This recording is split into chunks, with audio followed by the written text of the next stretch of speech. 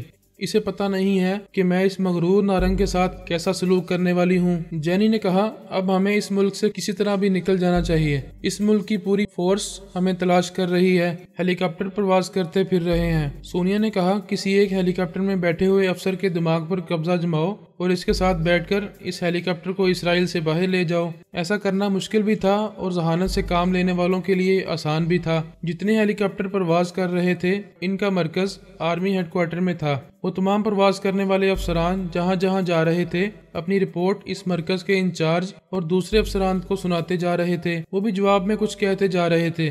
پورس اور جینی ایک ویرانے میں جہاں چھپے ہوئے تھے وہاں ایک ہیلی کاپٹر بار بار گردش کر رہا تھا۔ انہوں نے اس کا نمبر پڑھا۔ اس نمبر کے حوالے سے ہیڈ کوارٹر میں جو گفتگو ہو رہی تھی اسے سن کر پورس اس افسر کے دماغ میں پہنچ گیا۔ اس افسر نے پائلٹ سے کہا، ہیلی کاپٹر کو کسی کھلی جگہ اتار دو، وہ یہیں کہیں چھپے ہوئے ہوں گے۔ پائلٹ نے اس کے حکم کی تعمیل کی۔ ہیلی کاپٹر زمین پر اتر آیا۔ اس میں ایک افسر کے ساتھ 4 مسلح فوجی جوان تھے۔ ایک افسر کے دماغ پر قبضہ جما کر ان 4 فوجی جوانوں کو گولی مارنا کوئی بڑی بات نہیں تھی۔ جینی اور پورس دونوں خیال خوانی کے ذریعے ایسا کر سکتے تھے اور انہوں نے ایسا ہی کیا۔ ان کی ہلاکت کے بعد صرف افسر اور پائلٹ رہ گئے۔ پورس پائلٹ کے دماغ میں پہنچا اور جینی اس افسر کے۔ وہ دونوں دوڑتے ہوئے آئے اور اس ہیلی کاپٹر میں سوار ہو گئے۔ اس کے بعد وہ افسر اور پائلٹ ان کی مرضی کے مطابق اس ہیلی کاپٹر کو پرواز کراتے ہوئے وہاں سے لے جانے لگے۔ تل ابیب اور حیفا وغیرہ میں کتنے ہی جوڑے شبے میں پکڑے گئے تھے، جن میں سے 2 کو حراست میں رکھا گیا تھا، باقی کو چھوڑ دیا گیا تھا۔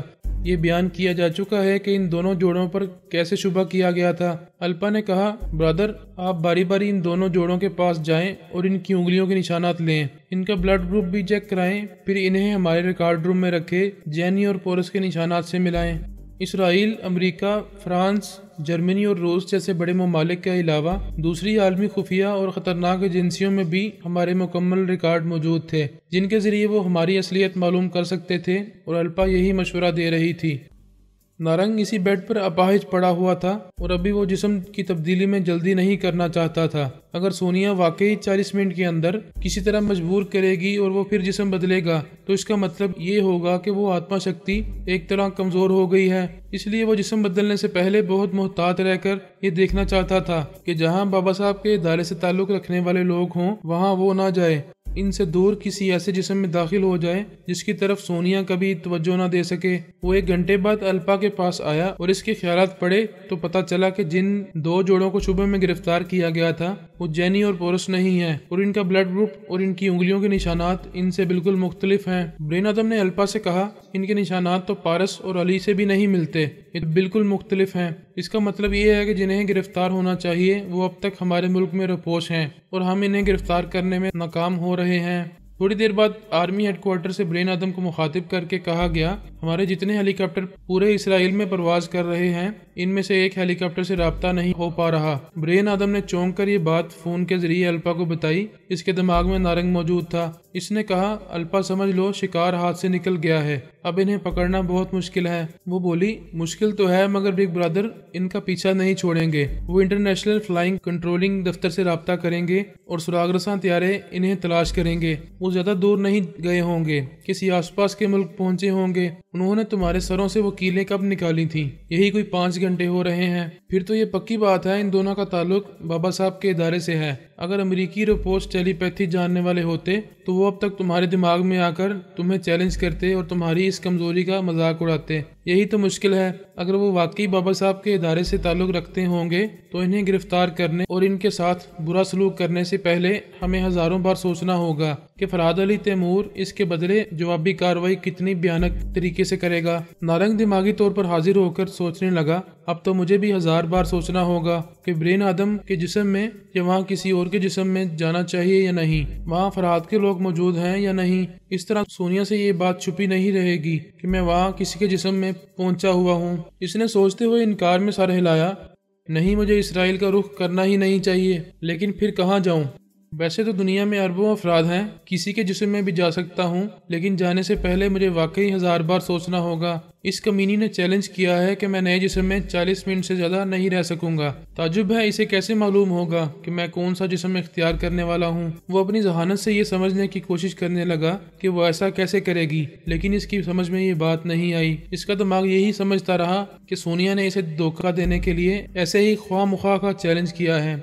اچانک اسے تیجپال کا خیال آیا، پھر اس خیال کے ساتھ اسے غصہ بھی آیا کہ اس نے بھی اسے دھوکہ دیا تھا یا دوسروں نے اسے دھوکے سے چھین لیا تھا، ورنہ تیجپال اس کا معمول اور تابع تھا۔ اب شاید پھر وہ اسے ٹریپ کر سکے، اور اگر نہ کر سکا تو پھر اس کے جسم میں چلا جائے گا۔ اس طرح اس کے اندر اور زیادہ غیر معمولی صلاحیتیں پیدا ہو جائیں گی۔ یہ سوچتے ہی وہ تیجپال کی آواز اور لب و لہجے کو اچھی طرح یاد کر کے خیال خوانی کرنے لگا۔ ایک بار خیال خوانی کی پرواز کی، دوسری بار کی، تیسری بار کی، لیکن اس کے دماغ تک نہ پہنچ سکا۔ یہی ظاہر ہوا کہ اس نے اپنی آواز اور لب و لہجہ بدل دیا ہے۔ نارنگ جھنجھلا گیا۔ وہ کسی باکمال شخص کے جسم میں جانا چاہتا تھا، یا پھر کوئی توانا خوبرو جوان ہو، یا پھر کسی بڑے ملک کا حاکم ہو، یا بہت بڑا عہدیدار ہو جس کا حکم پورے ملک پر چلتا ہو۔ وہ بہت اونچے خواب دیکھ رہا تھا اور بہت پستی میں اپاہج بنا پڑا تھا۔ یہ پستی اسے سمجھا رہی تھی کہ وہ جس قدر بلند و بالا شخص کے جسم میں جائے گا، سونیا اتنی ہی جلدی اسے پہچان کر اس کے شہر تک پہنچے گی، لہذا اسے کسی معمولی اور گمنام شخص کے جسم میں جانا چاہیے، یہی دانشمندی ہوگی۔ ایسے وقت کمرے کا دروازہ کھلا، ایک بھنگی اس کی حاجت روائی اور کمرے کی صفائی کے لیے اپنے وقت کے مطابق آیا۔ وہ جانتا تھا کہ بیڈ پر پڑا ہوا شخص کوما میں رہتا ہے، حرکت نہیں کر سکتا، اس لیے اس نے قریب آ کر پوچھا، کیا ارادہ ہے؟ تو نے پھر بستر کو ٹائلٹ بنا دیا؟ لعنت ہے تجھ پر، مجھے روز تیری صفائی کرنی پڑتی ہے۔ بھنگی نے جھک کر اس کے اوپر سے کمبل ہٹا کر دیکھنا چاہا تو اچانک نارنگ نے اٹھتے ہوئے اسے دونوں بازوؤں سے دبوچ لیا۔ اس کے ہاتھ کلائیوں سے کٹے ہوئے تھے، لیکن دو بازو بھی اتنے سخت اور طاقتور تھے کہ وہ بھنگی تڑپ تڑپ کر کوشش کرنے کے باوجود اس کی گرفت سے نہ نکل سکا۔ نارنگ نے کہا، کتے کے بچے، مجھے گونگا، بہرا، لاچار اور اپاہج سمجھ رہا تھا، اور تجھے سمجھایا گیا ہوگا کہ میں کوما میں پڑا رہتا ہوں، بے حس رہتا ہوں، اس لیے ٹیلی پیتھی کے ذریعے تیرے دماغ میں نہیں آ سکوں گا، اس لیے بڑبڑا رہا تھا۔ وہ رحم طلب نظروں سے اسے دیکھ رہا تھا۔ اس کی گردن بری طرح پھنسی ہوئی تھی، اسے سانس لینے میں تکلیف ہو رہی تھی۔ نارنگ نے اسے چھوڑ دیا۔